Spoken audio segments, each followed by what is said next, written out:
Hello viewers, English math এক্সপ্রেসে সকলকে স্বাগত। আমাদের চলছে ফ্রি ইকোনমিক্স এক্সপ্রেস কোর্স। এর ধারাবাহিকতায় আমরা আজকে থেকে শুরু করছি। আমাদের সাথে থাকবেন, ইনশাল্লাহ আমরা কিছু একটা আলোচনা একটু করতে পারবো। তো আমরা যে টপিকগুলো ছিল আজকে, সেই টপিকগুলোর ভিতরে পড়ব।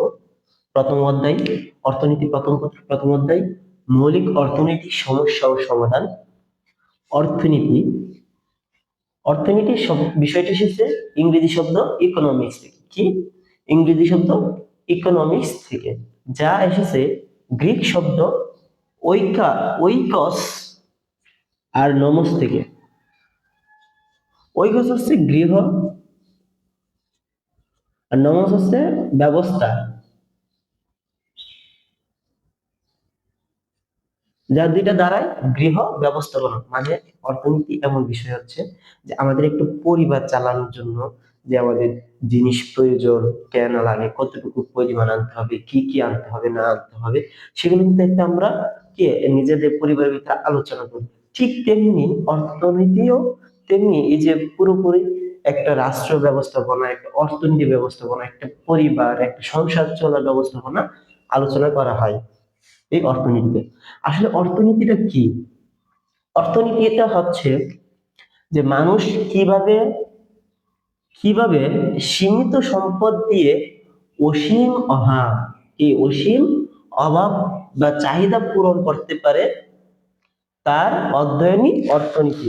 তার অধ্যয়নই কি? অর্থনীতি। এর দ্বারা আমরা বুঝতে পারি এর দ্বারা আমরা বুঝতে পারি যে এখানে মূলত হচ্ছে যে অসীম অভাব। আসলে মানুষের অভাব অসীম। এই যে অসীম অভাব গুলা যে আছে, আমাদের সম্পদ আবার সীমিত সম্পদ, অল্প সম্পদ। তো এই যে সম্পদ অল্প আর অসীম অভাব, এই অভাবগুলোকে কিভাবে কিভাবে কাজে লাগাতে পারে, কিভাবে সবচেয়ে ভালোভাবে পসিবিলিটি আছে যে কাজে লাগানো, সেটাই হচ্ছে কি অর্থনীতির বিষয়। অর্থনীতির এতে আবার যে আমরা করতেছি অভাব, অভাব আবার সব অভাবকে অভাব বলতে পারবা যাবে না।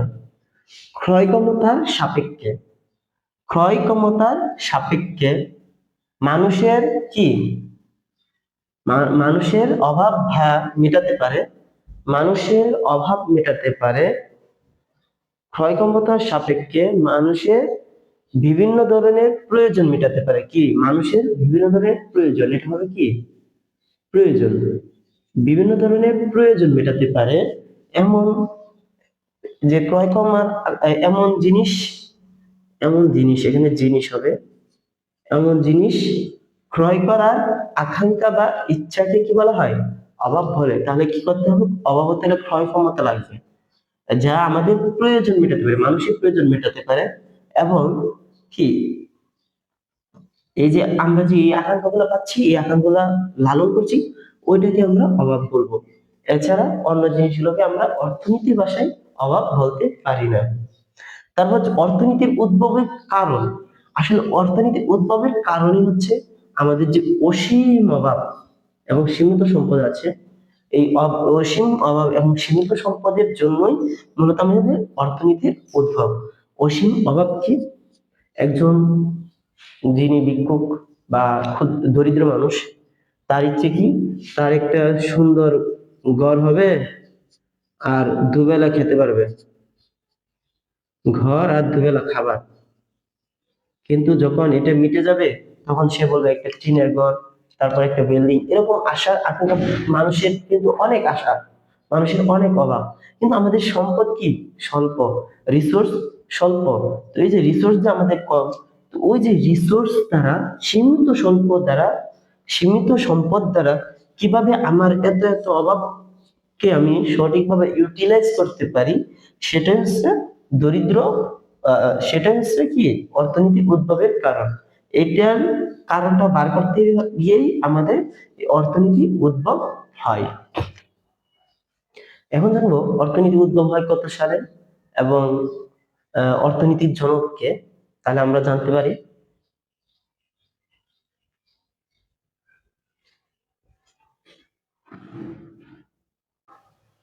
তো অর্থনীতির জনক আমরা জানি অ্যাডাম স্মিথ। অ্যাডাম স্মিথ হচ্ছে অর্থনীতির জনক। তিনি 1700 1776 সালে একটি বই লেখেন, দ্য ওয়েলথ অফ নেশনস। বইটির নাম হচ্ছে the wealth of Nations, the wealth of Nations, wealth of Nations. এটা হচ্ছে একটা ছোট নাম, এটা অনেকটা বড় নাম। তারপর হচ্ছে এই অর্থনীতিকে অনেকে অনেক কিছু বলেছেন।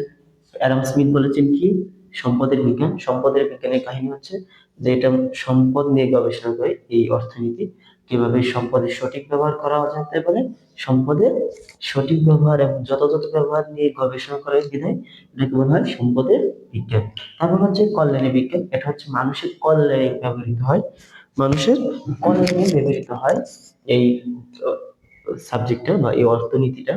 মানে মানুষের কিভাবে বেশি করলে কল্যাণ হবে, মানুষের লাভ হবে, তা নিয়ে আলোচনা করা হচ্ছে আমাদের এই অর্থনীতি। তারপর হচ্ছে অপ্রাচুর্যতার দিকে, যেহেতু এখানে আমাদের সম্পদ স্বল্প এবং এই সম্পদ স্বল্পতা থাকা সত্ত্বেও আমাদেরকে অসীম অভাব নিয়ে আলোচনা করতে হচ্ছে। তো ওই যে অসীম অভাব বা ওই স্বল্প সম্পদের যে অপ্রাচুর্যতা, ওই অপ্রাচুর্যতা নিয়ে আলোচনা করা হয় বলে এই স্যামুয়েলসন, অধ্যাপক স্যামুয়েলসন কি বলেছেন, অপ্রাচুর্যতার বিজ্ঞান বলেছেন। তারপর এল রবিনসন কি বলেছেন, এল রবিনসনের মতে এটা হচ্ছে সংজ্ঞা, এই সংজ্ঞাটা একটু মুখস্থ করবো সবাই। হ্যাঁ, কারণ পরীক্ষায় আসতে পারে অর্থনীতি কাকে বলে, 1 নম্বরে ক নম্বর প্রশ্ন আসতে পারে, তো সেখানে তো বলা লাগবে আমাদের।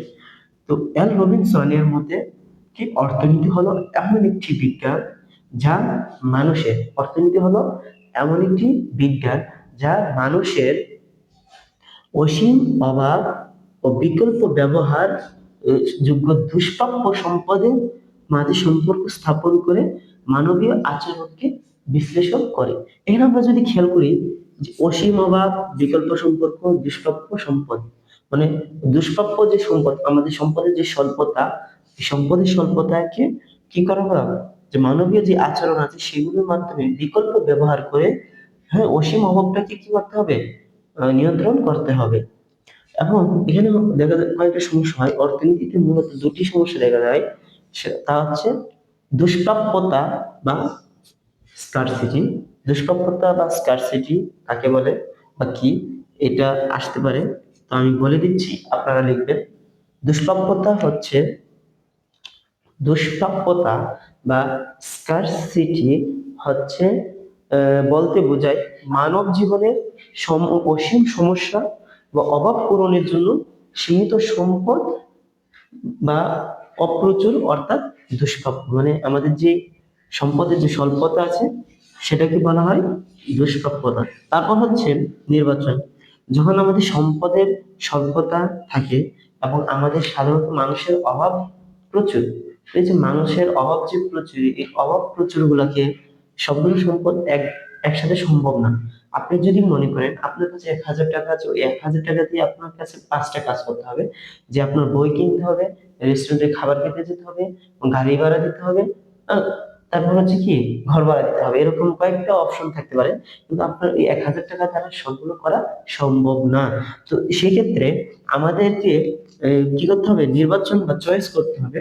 এখানে প্রয়োজন অনুযায়ী বাছাই করতে হবে। এটা দেখা যাচ্ছে যে সম্পদটাকে আমি দক্ষ ব্যবহার, দুই ভাগ করা হয়, চয়েস করা যায়। একটা হচ্ছে দক্ষ ব্যবহার করার জন্য, আরেকটা হচ্ছে কি প্রয়োজন মেটানোর জন্য, প্রয়োজন মেটানোর জন্য। প্রয়োজন বা প্রয়োজন বা অভাবের যে গুরুত্ব আছে, এই অভাবের গুরুত্ব এবং দক্ষ ব্যবহারের ফলে আমরা কি করতে পারি, এই নির্বাচনটাকে দুষ্প্রাপ্যতে যে সম্পদের যে স্বল্পতা আছে, এই স্বল্প দিয়ে আমাদের প্রয়োজনগুলা পূর্ণ করতে পারি। তো এরপরে আমরা দেখব যে অর্থনীতিতে দুষ্প্রাপ্যতা দেখলাম, আমরা নির্বাচন দেখলাম, এখন দেখবো আমরা পিপিসি। তো আমরা পিপিসি বা উৎপাদন সম্ভাবনা রেখা, উৎপাদন সম্ভাবনা রেখা নিয়ে পড়ব। পিপিসি, পিপিসি নিয়ে এখন আমরা পড়ব। তো সাথে দেখি আমরা পড়তেছি উৎপাদন সম্ভাবনা রেখা কাকে বলে। হ্যাঁ, এখন আমরা দেখবো উৎপাদন সম্ভাবনা রেখা। উৎপাদন সম্ভাবনা রেখা কি, প্রোডাকশন ফ্যাসিলিটি বা কার্ভ বা পিপিসি। পিপিসি হচ্ছে এমন একটি রেখা যার ভিন্ন বিন্দুতে নির্দিষ্ট পরিমাণ সম্পদ ও চলতি প্রযুক্তি সাপেক্ষে দুটি দ্রব্যের উৎপাদনের সম্ভাব্য সংমিশ্রণ নির্দেশ করে। তো আমরা এখানে খেয়াল করতে পারি যে আপনার একটা ক্ষেত আছে, আপনার এই একটা পরিমাণ ক্ষেত আছে, হ্যাঁ, এই পরিমাণ ক্ষেতে আপনি ধান ইচ্ছে করলে আপনি 0 একক নামারি ইচ্ছে করলে চাষ করতে পারেন, আবার নাও করতে পারেন। গম আপনি 150 একক চাষ করলেন, তারপর আবার আপনার প্রয়োজন ধান প্রয়োজন, তো আপনি 50 একক ধান চাষ করলেন এবং 40 একক কি করলেন, 140 একক গম চাষ করলেন।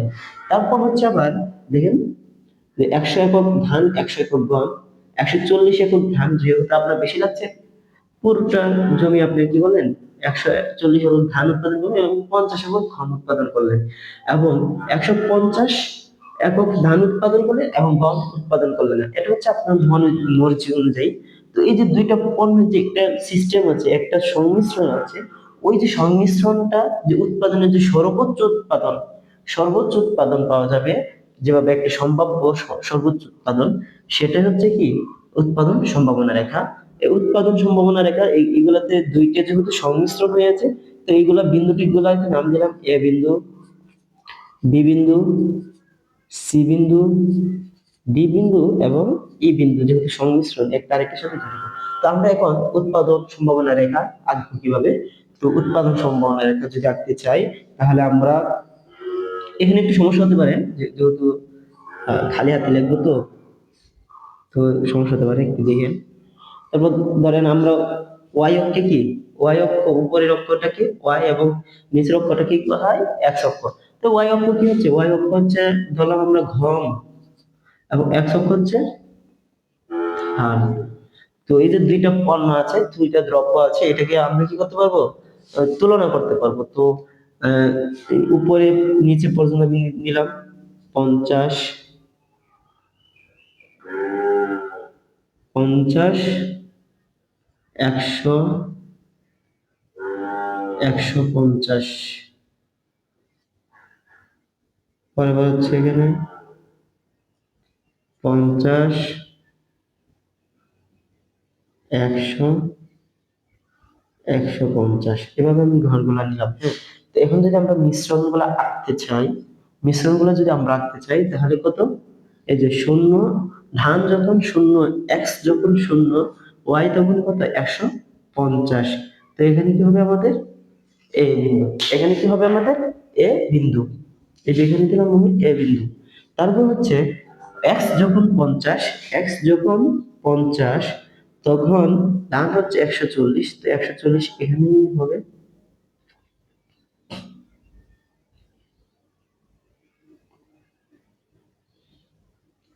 তো এই যে 140 এখানে হবে। তারপর আবার যখন ধান হচ্ছে 100, গম হচ্ছে 100, তো 100 100 লাগালাম, একটু দেওয়া হচ্ছে আমার 100 100 নিলাম, হুম। তারপর দেখা যাচ্ছে যে 140 ধান, গম যখন যখন 140, এক্স দ্রব্য যখন 140, গম তখন 50, এই 50 অনুযায়ী আমি নিলাম 140 পর্যন্ত নিলাম, এখানে 140 দিলাম, এখানে বিভিন্ন বি, সি, ডি, এবং এক্স অক্ষে যখন 150 এবং ওয়াই অক্ষে তখন 0। তো এটাকে আমি কি করলাম, এভাবে একটা রেখা দিয়ে কি মিলিয়ে ফেললাম, এই যে রেখা দিয়ে মিলিয়ে ফেললাম, এই যে রেখাটাকে নিয়ে মিলিয়ে ফেললাম, এটা হচ্ছে কি উৎপাদন সম্ভাবনা রেখা, উৎপাদন সম্ভাবনা রেখা, সম্ভাবনা রেখা, উৎপাদন সম্ভাবনা রেখা।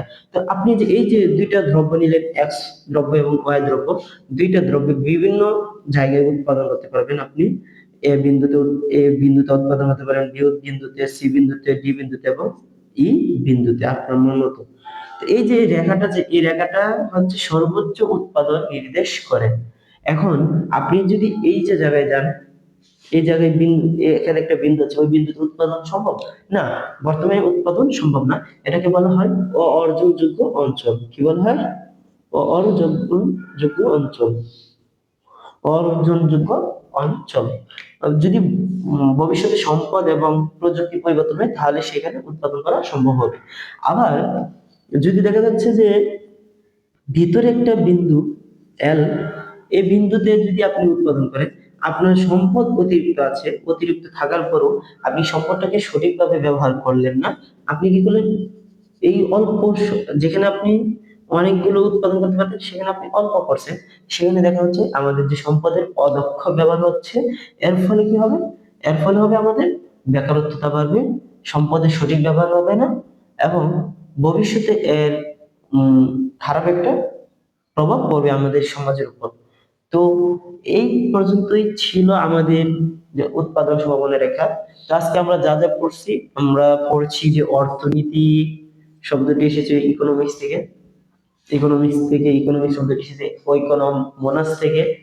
তারপর হচ্ছে অর্থনীতি কি, অর্থনীতির জনক কে, অভাব কি, তারপর হচ্ছে কি উৎপাদন সম্ভাবনা রেখা কি, নির্বাচন কি, দুষ্প্রাপ্যতা কি। এই যে যে জিনিসগুলো পড়লাম সেগুলো আপনাদের জন্য নোট করে, এবং আমরা আগামী ভিডিওতে উৎপাদন সম্ভাবনা রেখা তো এখানে পড়া হয়ে গেছে। আর যদি সমস্যা হয় আমাকে ইনবক্স করবেন, ইনবক্সে আপনাকে দেখে বুঝিয়ে দেবো। ধন্যবাদ, ধন্যবাদ সকলকে। আর ফ্রি ইকোনমিক্স এক্সপ্রেস কোর্সে সবাইকে আবারও স্বাগত।